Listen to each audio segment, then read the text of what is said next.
नमस्कार। आज एक शोक समाचार। तबस्सुम हमारे बीच नहीं रहीं। 78 साल की उम्र में 18 नवंबर को उनका निधन हो गया। उन्होंने अपने बेटे से कसम ली थी कि मेरा अंतिम संस्कार होने के बाद ही मेरी मृत्यु की खबर दुनिया को देना, और यही हुआ। आज 19 नवंबर को उनकी मृत्यु की खबर आई, तब सभी ने जाना।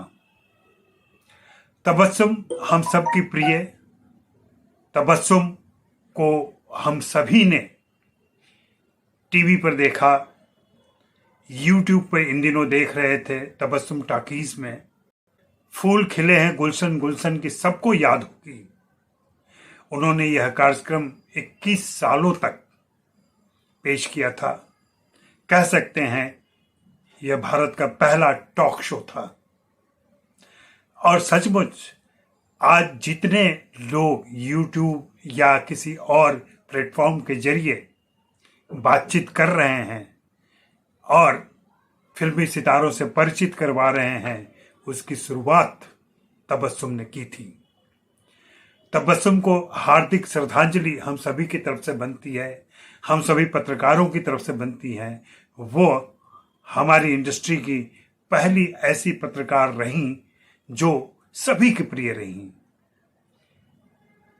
तबस्सुम सभी की बहन रहीं, तबस्सुम सभी की बेटी रहीं। तबस्सुम को किसी ने, शायद ही किसी ने प्रेमिका के तौर पर कभी देखा या सोचा होगा, और यही उनकी खास बात थी।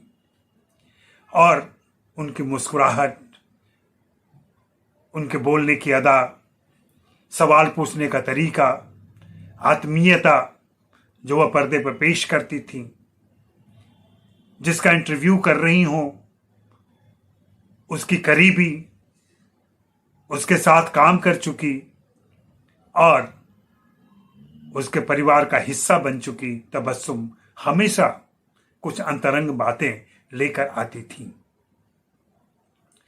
इधर मैं लगातार तबस्सुम टॉकीज देख रहा था और मैं महसूस कर रहा था कि कितनी आत्मीयता उनके अंदर है, कितना प्रेम उनके अंदर है, जो छलकता है उनके लफ्जों में।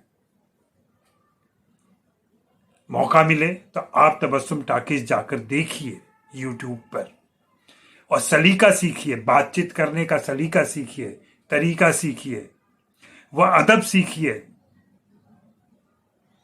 जो सामने बैठे व्यक्ति की पूरी इज्जत करते हुए अपनी बातें निकाल भी लेता है और मुस्कुराता रहता है।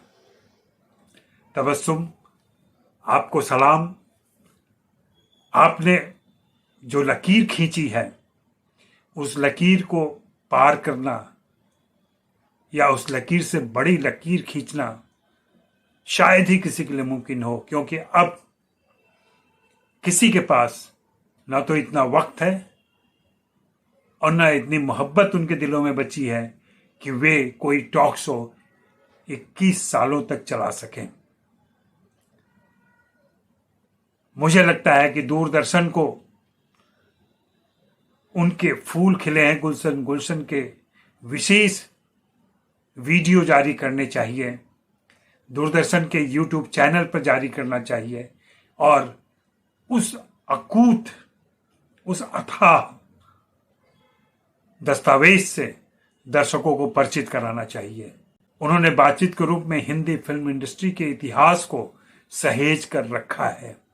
हाँ, अगर वह सुरक्षित हो तो उसे जरूर प्रकाशित करना चाहिए और उसको संरक्षित भी किया जाना चाहिए। तबस्सुम के पिता अयोध्यानाथ सचदेव ने उनकी मां असगरी बेगम के लिए बेटी का नाम तबस्सुम रखा था। वहीं उनकी मां ने उनका नाम किरण बाला रखा था। 9 जुलाई 1944 को अयोध्या में उनका जन्म हुआ था, और हम सभी जानते हैं कि अब 18 नवंबर 2022 को मुंबई में उनका निधन हुआ। तबस्सुम अपने टॉकीज़ में, अपने यूट्यूब चैनल में कलाकारों को याद करते हुए, कलाकारों की बातें करते हुए बहुत सारे ऐसे भावुक पलों को याद करती थी, उन वाक़यों को याद करती थी जिनकी वह गवाह रही थी।